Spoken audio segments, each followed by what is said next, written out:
नमस्कार। ज्ञानवर्धक इस चैनल में आपका बहुत बहुत स्वागत है। आप सुन रहे हैं महाभारत के संवेदनशील प्रसंगों को एपिसोड के रूप में। पिछले वीडियो में आपने सुना ही होगा कि एकलव्य और आचार्य द्रोणाचार्य में संवाद चल रहा है। युद्ध 2 दिन पर रुका हुआ है। 2 दिन के बाद युद्ध शुरू होने ही वाला है और यहाँ एकलव्य अपने आचार्य से मिलने आए हुए हैं और अपने अंगूठा कट करके देने का रहस्य वे पूछ रहे हैं। आचार्य ने कहा कि तुम्हारा अंगूठा कट करने का उद्देश्य अर्जुन का बिल्कुल ही नहीं था और इसके पीछे कारण था भीष्म, और उस समय मैं तुम्हारे सामने गलती से अर्जुन का नाम लिया था। एकलव्य को कहने के लिए कोई बात नहीं सूझी और द्रोणाचार्य भी अब आगे कुछ बोलना या सुनना नहीं चाह रहे थे। एक अजीब सी मानसिक स्थिति वहां पैदा हो गई थी। कुछ देर तक एक दूसरे को वे दोनों ताकते रहे और फिर अलग अलग मानसिक स्थिति में वे डूब गए। तब तक हव्यक ने भीतर के दरवाजे से आकर कहा, कृपाचार्य जी अब तक सोए नहीं हैं।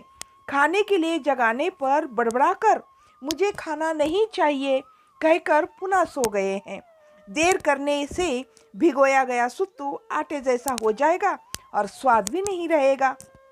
तो आचार्य ने कहा, हम दोनों के लिए खाना ले आओ ना, ये मेरे शिष्य है निषाद राज। एकलव्य ने भीगा हुआ सत्तू यंत्रवत खा लिया। द्रोणाचार्य ने भी वैसे ही खाया। हाथ धोने तक अश्वत्थामा भी आ पहुंचा। उसने एकलव्य को पहचाना नहीं। एकलव्य भी उसे पहचान न सका। वह बोला, पिताजी, युवत्सु कहीं भी दिखाई नहीं दे रहे हैं। आरस से ही वह शत्रु पक्षी की ओर से बोल रहा था। इसी संदेह के कारण दुर्योधन महाराज ने उसे खोजने के लिए भट्ट भेजे हैं अलग अलग जगह में। द्रोणाचार्य को यह सूझा ही नहीं कि अश्वत्थामा और एकलव्य को पुराना परिचय दे देना चाहिए।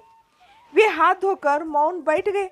एकलव्य ने ऊपर उठकर पूर्ववत साष्टांग नमस्कार किया और वह जाने के लिए तैयार हो गया। कहने लगा, मैं अपने सैनिकों से कहकर आया था कि जल्दी आऊँगा। आपका डेरा खोजने में मुझे बहुत देर लग गई। हमारी ओर के अधिकांश लोगों को आपकी आर्य भाषा समझ में नहीं आती। घने पेड़ और हरियाली के अभाव में वे घबरा उठते हैं। मेरे उनके साथ रहने से सब ठीक रहता है। कल मिलूँगा कहकर एकलव्य बाहर चला गया। उसके बाहर जाते ही दरवाज़ा खुले रहने से दीपक बुझ गया। हवा के झोंके से और कमरे में पूरी तरह से अंधेरा छा गया। द्रोणाचार्य ने हव्यक को पुकारा। अश्वत्थामा ने भोजन ही नहीं किया था।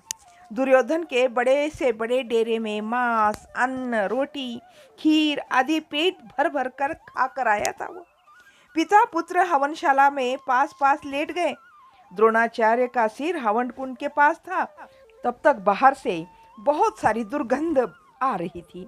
साथ ही पुत्र के शरीर से पसीने की दुर्गंध भी आ रही थी। इसने आज पूरा दिन स्नान नहीं किया। पता नहीं कल और परसों भी स्नान किया था या नहीं। अग्नि कार्य की तो बात ही नहीं उठती। जब वो यह सोच ही रहे थे तो अश्वत्थामा ने जोर से खर्राटे लेने शुरू किए।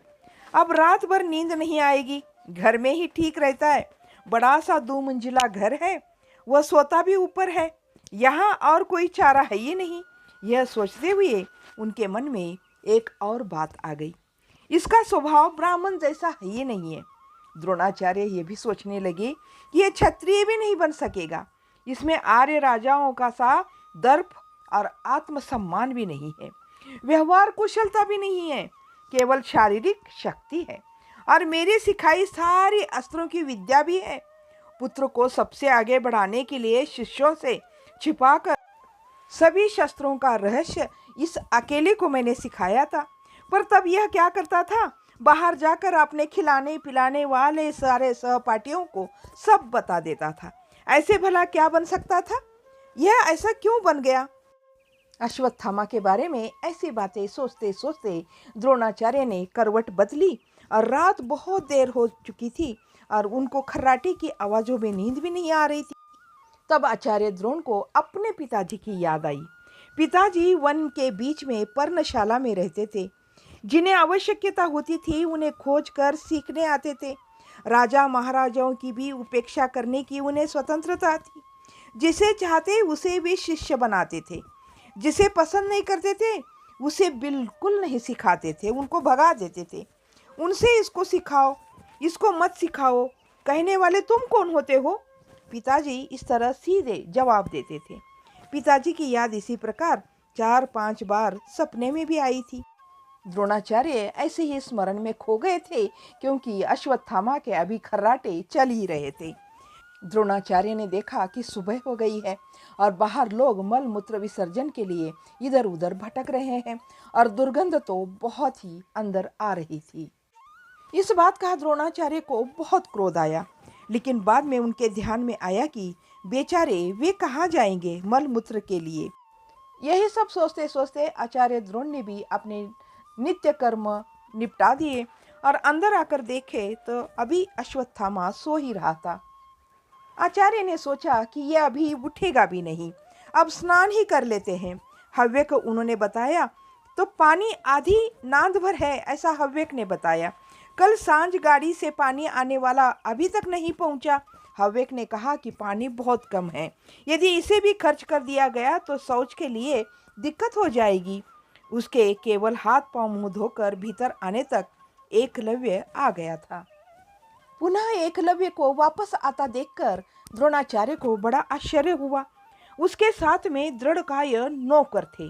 डेरे में जमीन पर शहद से भरे 2 बड़े बड़े लकड़ी के ढोल रखे थे। शेर की 2 नरम खाले और 1 टोकरे भर जंगली फल थे।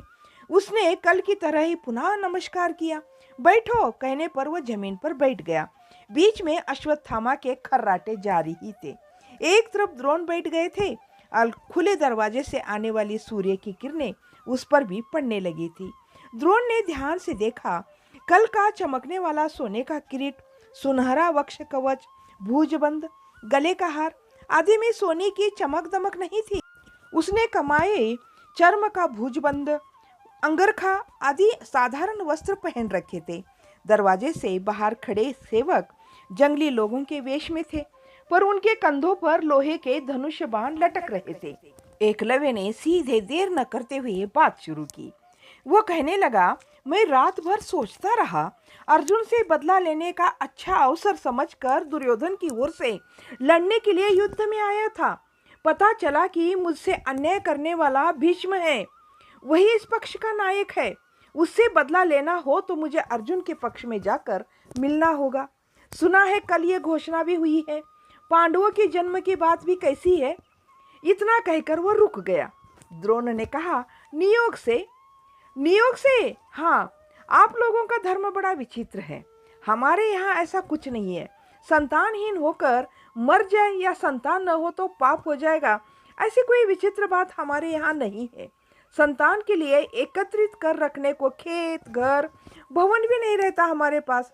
अतः नगाड़ों की घोषणा के अनुसार धर्म दुर्योधन के पक्ष में है या अर्जुन के पक्ष में, यह केवल एक पाखंड है। रात भर मुझे नींद नहीं आई यही सोचते सोचते। इतने लोगों का जमघट, उनका मल मूत्र और पसीना हम सहन नहीं कर सकते। इसका हमें अभ्यास नहीं है। इस प्रकार प्रतीक्षा करके युद्ध करना हम लोगों ने सुना ही नहीं, इसलिए मैं अपने लोगों के साथ वापस जा रहा हूँ। एकलव्य की बातें सुनकर द्रोणाचार्य को क्या उत्तर दे, कुछ सूझा ही नहीं। वे चुपचाप बैठे रहे। इस तरह एकलव्य पांडव पक्ष में जाने के लिए तैयार हो गए हैं। तो इस कहानी को करते यहीं पर समाप्त। इस कहानी का अगला भाग अगले वीडियो में जरूर देखिएगा। तब तक के लिए जय हिंद, जय भारत।